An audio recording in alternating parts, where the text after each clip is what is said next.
كمان انا في النهايه لا واحد صاحب كرامه. انت كنت عايز الصراحه والوضوح. عايزينك يا احمد او مش عايزينك مش هتزعلك بس كده، ومش هيزعلني والله. ومش هيزعلني. والفكره كلها من الجايز ان ممكن، انا بقول اهو، من الجايز اني ممكن ما يكونش النادي الاهلي في احتياج ليا، بس في ناس ثانيه هتكون في احتياج ليا، وده ما يزعلش حد على فكره طبعا. بس على الاقل ان يبقى الناس وانا ماشي بتقول ربنا يوفقك. مش ناس بقى تطلع بقى وتجرح فيا، وناس تطلع بقى اصلي مش عارف ايه والصوره واصله مش مظبوط، وناس تطلع بقى تتهمك اصل انت مش عايز تقعد والكلام ده. يا جماعه ليه؟ يعني ما يصحش. انا عمري ما قصرت مع اي مكان كنت فيه، بدايه من بلدي ما اللي انا كنت فيها لحد الاسماعيلي ما كنت موجود فيه، ما قصرتش فيه. كل الانديه اللي انا لعبت فيها الحمد لله سبت فيها سمعه طيبه واثر كويس، فما ينفعش نرجع على طب كابتن احمد، انا في حديثي مع احد الشخصيات الهامه داخل النادي الاهلي قال انه بيتمنى ان انت تكمل مع النادي، لكن قالوا انه هم مستنيين راي مانويل جوزيه، وراي جوزيه هو الفيصل في الموضوع. هل العلاقه اللي بينك وبين جوزيه جيده ولا مش جيده؟ تغييرك مباراه اول امس، جلوسك على دكه البدلاء الفتره الاخيره، نوع العلاقه اللي بينك وبين مانويل جوزيه؟ لا، علاقه طبعا، علاقه طيبه جدا جدا جدا، وراجل يعني احترام وتقدير كبير جدا جدا جدا. وحته التغيير حتى يمكن بعد المباراه وراجل جه معايا وقال لي ما تزعلش ان انت ما كنتش موفق بشكل كويس، وهي دي عمرك ما هتأدي بشكل، عمرك ما هتأدي على طول كويس. انت فرقت معايا في الماتشات اللي كنت بتنزل فيها كلها، وعملت تغيير في الفرقه وعملت فرق في الفرقه، فما تزعلش انك انت ما اديتش بشكل كويس. انما يعني هي دي الدنيا، وعمرك ما هتأدي على طول بشكل كويس. فالعلاقه الحمد لله علاقه طيبه. يكفي ان راجل يعني اشاد بيا في اكتر من مكان، ويعلم لعيبه النادي الاهلي كل الكلام ده كله، ان راجل في احد الجلسات في المباراه قال للعيبه كلها يعني انا احمد حسن اتعلموا منه، شوفوه بيتمرن ازاي، وشوفوه يعني انتوا لو عايزين تاخدوا قدوه خدوا الراجل ده قدوه. فالعلاقه الحمد لله علاقه طيبه ومفيش اي مشكله خالص. يعني الحمد لله انا ما عنديش اي مشكله خالص. وانت عارف يا كابتن انا بطبيعه الحال الحمد لله مش من نوع المثير المشاكل، ولا بحب ان يكون في مشاكل بيني وبين المدرب. العلاقه الحمد لله بتبقى علاقه طيبه مع الجميع، وان كان بيحصل بعض توتر طبيعي بيحصل طبيعي. نعم. طيب خليني اسالك، انا ما بحبش اتكلم في الجوانب الماديه، لكنه هل اما اتكلمت مع الزمالك اتكلمت على عدد سنوات، اتكلمت على 2 أو 3 مثلا يا كابتن احمد؟ والله الناس مرحبين باي عدد سنوات انا عايزها يا كابتن. يعني ده اللي اتقال، وانما طبعا ما دخلناش في التفاصيل بالشكل اللي هو يعني الناس طبعا هي كانت الجلسه ما الا يعني احنا بنرحب ويعني وانا طبعا كان ليا طلبات اكيد عرضتها طبعا، يعني اكيد عرضتها، والناس قالوا يعني طبعا راجل وده طبيعي انه بيرجع لمجلس الاداره بالكامل وبيشوف هل الطلبات دي تتناسب ولا ما تتناسبش، وبنشوف يعني اذا كان هتتماشى ولا مش هتتماشى. طب هل اتفقتوا على جلسه ثانيه هيحضرها حد من مجلس الاداره، حد من الجهاز الفني يا كابتن احمد؟ والله يعني ما انا قلت لك يا كابتن ان انا طبعا انا قلت لك ان احتراما طبعا للنادي الاهلي وجماهير النادي الاهلي ان انا مش انت وده ان انا طبعا هنقعد مع بعضينا، طبعا يعني حقي ان انا طبعا اتفاوض طالما النادي الاهلي ما فتحنيش لحد دلوقتي والموسم بينتهي.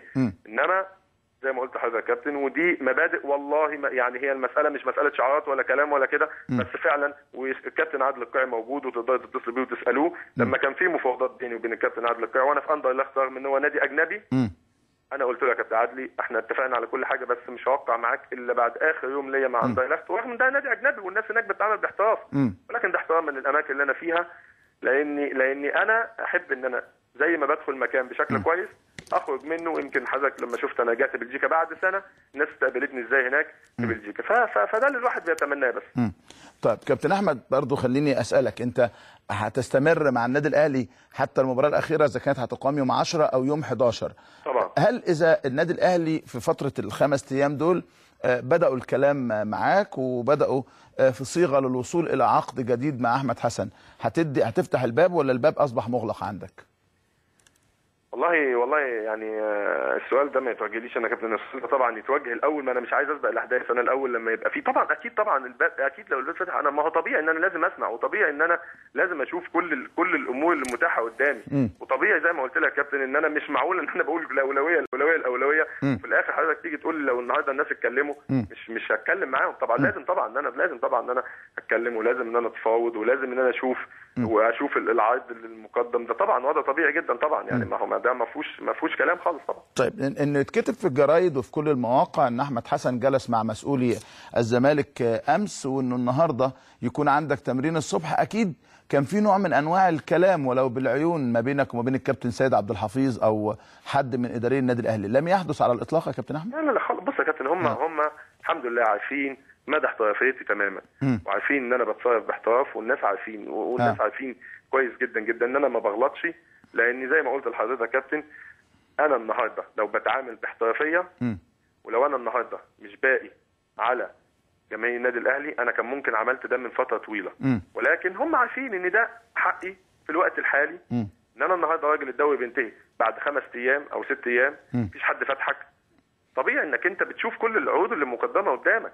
والنهارده يا كابتن انا عايز اقول لك على حاجه، والنهارده ده اقل لعيبه في النادي الاهلي اللي هم سنهم صغير واللي هم لسه ما لعبوش النهارده بيتفاوضوا وبيتكلموا مع انديه. يعني طب ما هو حقهم وده حقهم على فكره. فالنهارده لا طبعا ما فيش اي حاجه، بالعكس انا اتقابلت مع كل الناس بشكل كويس، لعيبه كلها اتقابلت معاها بشكل كويس وما فيش اي حاجه، لان هم الناس عارفين ولعيبه كتير قوي مقدرين ان ده حقي، ولاعيبه كتير قوي مقدرين ان طالما انت خلاص طالما ما حدش اتكلم معاك ما هو حقك طبعا، امال يعني انت هتعمل ايه في النهايه يعني؟ ما حدش من زملاتك الكبار مثلا زي ابو تريكه او غيره، انا اعرف ان العلاقه طيبه جدا بينك وبين ابو تريكه، قال لك انت لازم تفضل في النادي الاهلي والموضوع ده لابد ان ينتهي واتكلم بشكل قوي، ولا الحوار ده ايضا مش موجود يا كابتن احمد؟ والله يعني انا طبعا يا كابتن يعني لا طبعا كلهم طبعا يعني اكيد حابين ان انا اكون متواجد، ولكن احتفظ بحاجات لنفسي يعني طبعا احتفظ بحاجات لنفسي، لان كلهم حاسين ان الوضع لا مش يعني حاسين الوضع مش حلو يعني حاسين ان يعني ما اعرفش طبعا يعني انا ما اعرفش بس انا لو مكان اي حد وده لعيب كبير وكده لا الطريقه مش حلوه. يعني انا بتكلم بقى لو انا بحط واحد تاني مكاني والكلام لا الطريقه مش حلوه ف يعني انا والله يمكن بقول لك انا بوضح مع حضرتك والناس بتقابلني لا انت ليه مش عايز تجدد، انت ليه مش عايز تقعد، فانا مش عارف اقول للناس يا جماعه طب انا المفروض ان انا اعمل ايه؟ يعني المفروض ان انا اخد العقود واروح للناس اقول لهم ادي العقود اهو انا مضيت وانا هقعد غصب عن الناس وانا ما ينفعش. طب يعني بس حبيت ان انا اوضح بس يعني حبيت. طيب اسالك في حاله رحيل حسام حسن عن الزمالك، وده وارد، كل شيء وارد في عالم كره القدم، ده ممكن يغير من الامر شيء عندك، ولا انت اذا كنت هتنضم بتنضم لكيان كبير زي نادي الزمالك يا كابتن احمد؟ بس هو ده يا كابتن. لا طبعا هو ده يعني هو ده النهارده اللي بيفاوضني اللي بيتكلم معايا هو نادي الزمالك مش اللي بيتكلم معايا.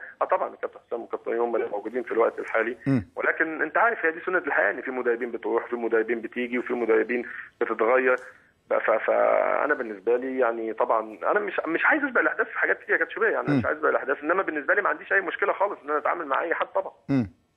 طيب يعني لو قلنا نسب بقاء احمد حسن في الاهلي ونسب انضمامه للزمالك تبقى كام في المية وكام في المية؟ ما والله بجد والله ما مش حاطط اي نسب خالص ومش حاطط اي حاجه، لان فعلا انا بقول لك والله بجد انا يعني نفسي ان الناس تبنى، لان فعلا يعني انا تعبان والله بجد والله تعبان من كتر الكلام وتعبان من كتر الاتصالات. ولا تعبان انك مش مصدق انك ممكن تسيب النادي الاهلي؟ خلينا نتكلم بصراحه. لا والله مش كده والله، هو انا والله بص يا كابتن، انا بص كامل تقدير وكامل احترام وحبي لجماهير النادي الاهلي وللنادي الاهلي، وده انا بعلنها اهو بقول لك ان انا ممكن امشي.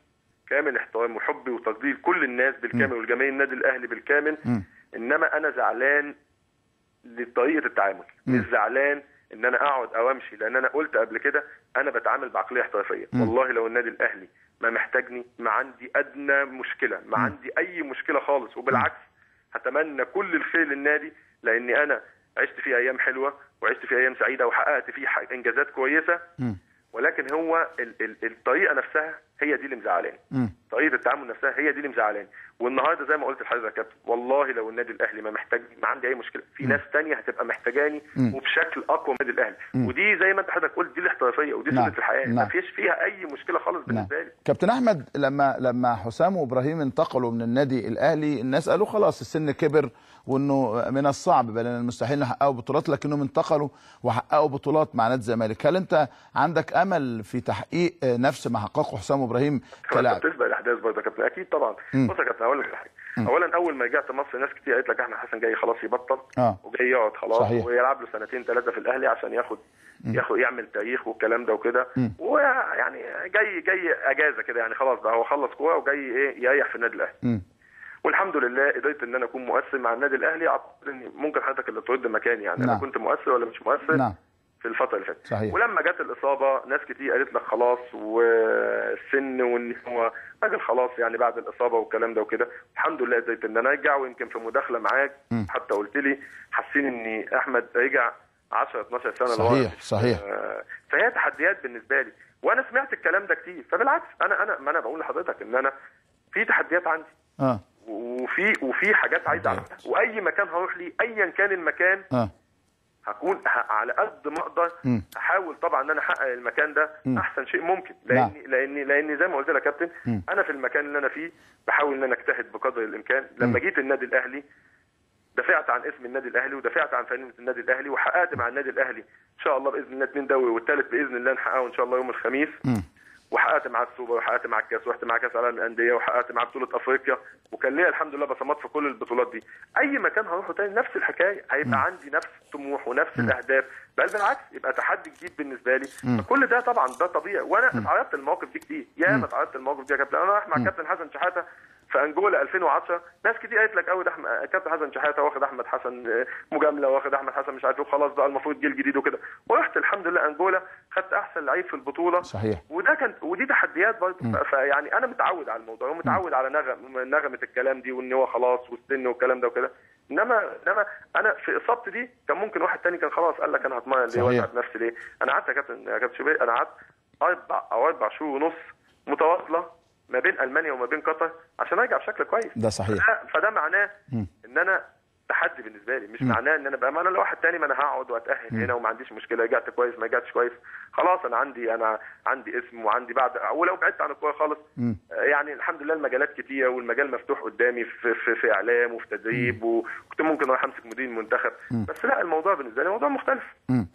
كابتن احمد، هل في اي نوع من انواع الخلافات مثلا مع الكابتن سيد عبد الحفيظ مع الجانب الاداري؟ سمعنا بعد ما طلعت في حلقه في النادي الاهلي في خصم فلوس على احمد حسن بعد ما طلع من غير اذن، هل ده حصل فعلا؟ اولا طبعا كابتن سيد عبد الحفيظ يمكن ده اخويا الصغير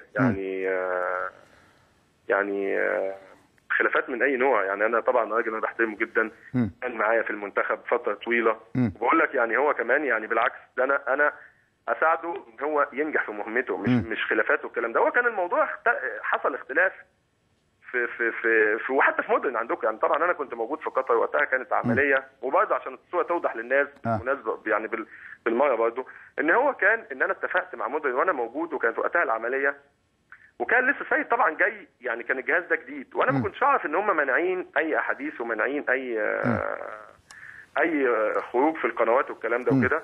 وانا كنت في قطر وقتها، والناس لما كلموني عادي يعني بحسن نيه، قلت لهم انا طالع معاكم، والناس كانوا نزلوا برومو. فلما جيت فهو يعني طبعا سيد بيتكلم معايا وبيقول لي يعني مش هينفع انك انت تطلع وكلام. قلت له بس انا اتفقت مع الناس وصعب يعني انا اتفقت مع الناس وانا كنت موجود في قطر، وما اعرفش انك انت يعني في تعليمات من الاداره ان ما فيش لعيب يطلع وكده. نعم.